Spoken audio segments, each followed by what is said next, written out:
Da Nang is super cool. There's limits to how long you can stay in a country. Why? What's up with that? I know, it's so stupid. We really messed up this part of our trip. I think which area I'm the most regretful that I didn't see enough of, it's not so much Da Nang, Yeah, it's this more side. Hoi An.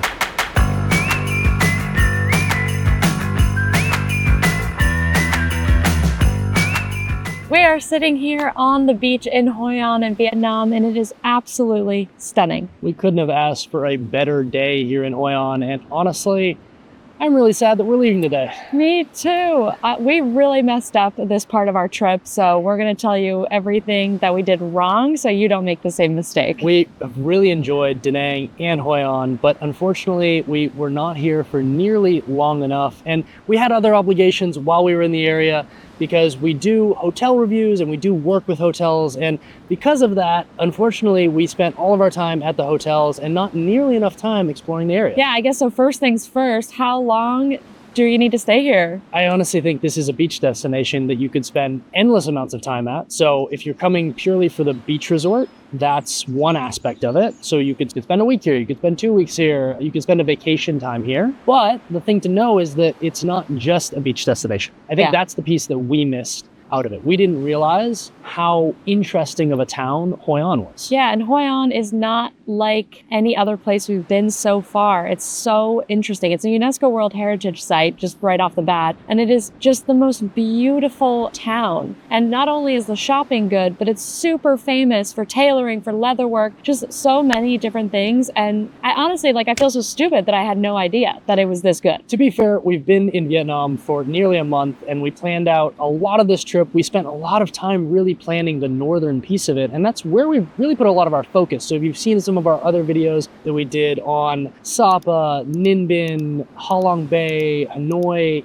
we really spent a lot of focus up there, and we kind of didn't do the south enough justice. But here's what we did find out. We found out that Da Nang is super cool. Da Nang is really cool. Way cooler than we thought it was. It's a city, but it's like a beachy party vibe. Yeah. But it's super cool, and it's low key. It's not a super expensive area either. And little honestly, beach bars and stuff like that. That little place we found, Paradise, that was so cute. Across from our hotel, which by the way was $50 a night and right on the beach. Yeah, it was called Hoi An. I'll link it in the description below. Pretty nice. I mean, for the price, it was pretty solid. But I think the interesting thing about Da Nang and Hoi An is, Da Nang on one side is the high rises, the crazy beach parties, the nightclub, whatever, karaoke bars, all that stuff. And Hoi An is this kind of sleepy, shopping-focused town, and they're very different, but I'm really glad we did end up staying one night in Da Nang. And I think if I were to do it again, I think I would spend probably 3 or 4 nights on the Da Nang side, because there's also famous stuff there, like Lady Buddha, got Bana Hills over there.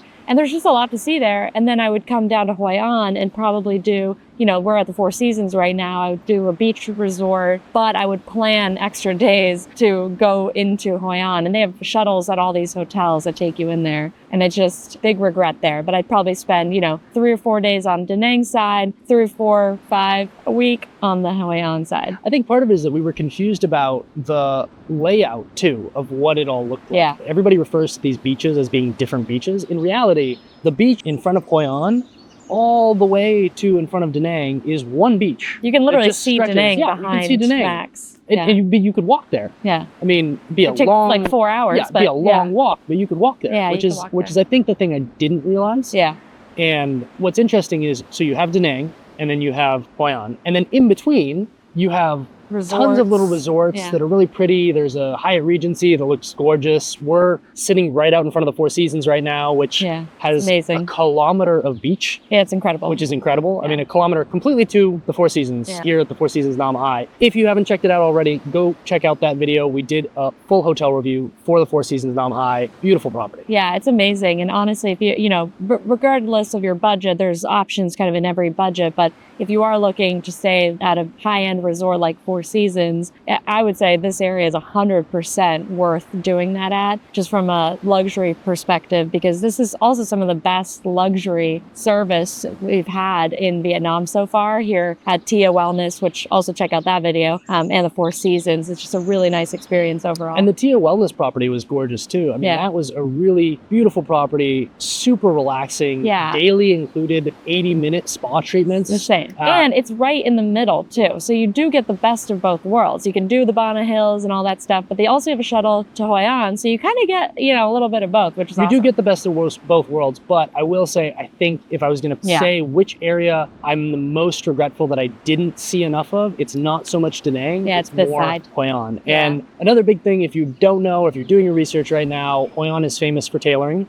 They can make anything. They do leather goods, they do suits and dresses. If you bring them something, they can copy it.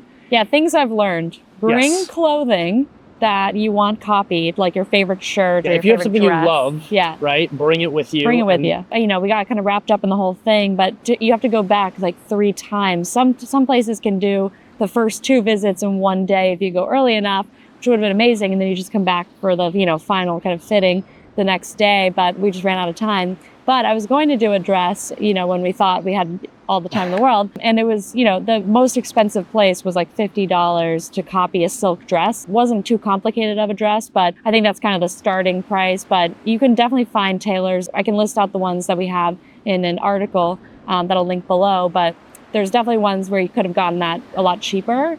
I would say there's prices that are lower and are higher, right? There's differentiation in who will charge what price, and obviously quality comes with that. What I will say though is that if you're gonna have something made, unless it's something like maybe there is a dress that you really love, but I would say like kind of bang for your buck value, having something that's really expensive to buy is the best thing to have made, because those, comparatively speaking, the cost differentiation is huge, right? Like you can have a beautiful suit made for a couple $100. Yeah. So suits or formal kind of ball gowns or dresses that are going to be more fitted that you'd have to pay a little bit more to get, like that's going to be where you get the bang for your buck. And for those, if you don't have an item you can bring with you, the best option is really just to come prepared with photos of something that you want to reproduce. Exactly. But specific examples, right? Because if you want to cuff a certain way, if you want the pockets a certain way, you got to have the Pinterest board kind of pre-prepared. Yeah, that's a really good tip, because we were not prepared either, and it was stressful. And then it was overwhelming. And the other thing is, we had in our minds, we were like, oh, if we go into Hoi An for the day, then we can just have them deliver something to the hotel, but we kind of forgot about, well, you need a fitting, and then and there's some things that they can do that with, like shoes, it's kind of a standard size, and they said they could deliver it the next day.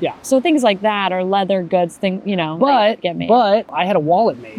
And I honestly wasn't super happy with the stitching on it. They did an amazing job on the inside of it, but the outside of it wasn't great. Because they delivered it, you kind of didn't really have a choice, and you would prepay. So that's a good point. I got screwed kind of on that, right? I mean, like I'm happy I did it, and I put an air tag in it. That was the whole reason I did it in the first place. But it just, I don't know, it kind of left me like, oh, dang, because if I'd gone in to pick it up, I could have said, no, I want it this way, I want it that way, the stitching doesn't look good here, and then they would have fixed it. Yeah, I mean, I think the moral of the story is, regardless of what you're doing in Hoi An, I think where we definitely went wrong is we didn't say, okay, we're going to have 2 full days in Hoi An to like shop and do that whole thing. So I think that's where I would, even if you come to a beach resort and you want to spend most of the time at the beach resort, 2 days to explore is key. The other thing too, though, is it's not just about the shopping. That's another important thing to know, right? They have completely different food, a little spicier. So there's a bunch of different street food that we didn't get to try. And cooking classes. So many cooking classes. That's kind of one of the things that they have here. They have all these cooking classes. So that's another thing we didn't get to experience. And then Hoi An itself is, again, a UNESCO World Heritage Site. It has beautiful yellow buildings. It's this really unique style, and that you can go on walking tours through. And then the coolest thing is the lanterns. So we got to experience kind of pieces of that, because the hotels had their own lantern type experience that they did. But they actually set the lanterns out in Hoi An on the river, and they have all these lanterns that line the streets. Basically 8 to 9:30 is like the key time to be there at night. And the night market is something that we missed, because we went during the day. And then there's also a really cool museum of, I think they call it, the Heritage Museum? The Precious Heritage Museum. Which is beautiful. It's photography from a French photographer who took photos all across Vietnam. Amazing, beautiful, incredible work. And you can see them here. I actually had some of them at the Four Seasons too. Yeah, it was amazing. I mean, honestly, learn from our mistakes. Spend, I'd say, a week in this area. Yeah, because the other thing is, and when we say this area, it's Hoi An, it's Da Nang, and then it's also Hue. And Hue is an area that we didn't get to visit either, which has, again, a huge amount of cultural heritage to it, both from the imperial times as well as during the Vietnam War. There's tons of history in this section of both beach resort, but also fishing villages. Yeah. It's And- honestly such a good destination in Vietnam to get a lot of different pieces of Vietnam in one place. It's also sunny. I know, it's so oh sunny. my God. We spent, because we're here in January, and this isn't always how it is, to be fair, Yeah. right? They did say that we're having good weather, but we, in the north, just were cold. It was amazing, and I wouldn't give it up for anything, but I do think on our next trip,